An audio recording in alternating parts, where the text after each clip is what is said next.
Hi friends, welcome to my channel. ఈ రోజు నేను మీకు పుదీనా పల్లి పచ్చడి చేసి చూపిస్తాను. పుదీనా పచ్చడి వేడి వేడి అన్నంలోనికైనా టిఫిన్ లోనికైనా వేసుకొని తింటే చాలా బాగుంటుంది. ఈ పుదీనా పచ్చడి కోసం నేను ముందుగానే ఇలా శుభ్రం చేసుకొని ఆకులన్నీ విడదీసుకొని ఉంచుకున్నాను. ఇక్కడ నేను స్టవ్ ఆన్ చేసుకొని కళాయి పెట్టుకున్నాను. అందులో 1 కప్పు పల్లీలు వేసుకొని మీడియం సైజులో పెట్టుకొని పల్లీలు ఈ విధంగా వేయించుకోవాలి. కళాయి తీసుకొని స్టవ్ ఆన్ చేసి అందులో కొంచెం ఆయిల్ వేసుకొని ఆయిల్ వేడయ్యాక కొంచెం శనగపప్పు, కొంచెం మెంతులు, 1 స్పూన్ జీలకర్ర వేగిన తర్వాత మీకు కారం సరిపోయినంత పచ్చిమిర్చిని ఆయిల్ వేసుకొని వేగిన తర్వాత ముందుగా తయారు చేసి శుభ్రం చేసి పెట్టుకున్న పుదీనాను వేసుకొని ముందుగానే వేయించుకొని పొట్టు తీసిన పల్లీలను ఇందులో వేసుకొని కొంచెం టమాటా ముక్కల్ని, చింతపండు మీకు అవసరం లేకపోతే చింతపండుని వేసుకోవద్దని అవసరం లేదు. మొత్తం దీన్ని అంతా దగ్గరగా మగ్గనివ్వాలి. రుచికి తగినంత సాల్ట్, కొత్తిమీర కూడా వేసుకుంటే చాలా టేస్ట్ గా ఉంటుంది. దాన్ని పక్కన పెట్టుకొని చల్లార పెట్టుకోవాలి. ఈ విధంగా చల్లార పెట్టుకొని ఒక మిక్సీ జార్ తీసుకోవాలి. మిక్సీ జార్ లోని ఈ విధంగా వేసుకొని రోల్ ఉంటే రోల్లో కూడా వేసుకోండి. ఈ విధంగా పచ్చిగానే గ్రైండ్ చేసుకొని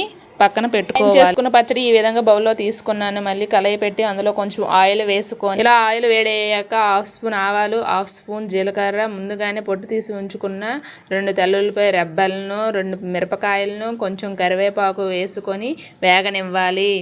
ముందుగా గ్రైండ్ చేసి పెట్టుకున్న పచ్చళ్ళలోనికి ఇలా ఫ్రై చేసిన వేసుకొని వేడి అన్నంలోనే నెయ్యి వేసుకొని కలుపుకొని పుదీనా పచ్చడి తింటే ఉంటుంది. ఆహా, ఏమి రుచి!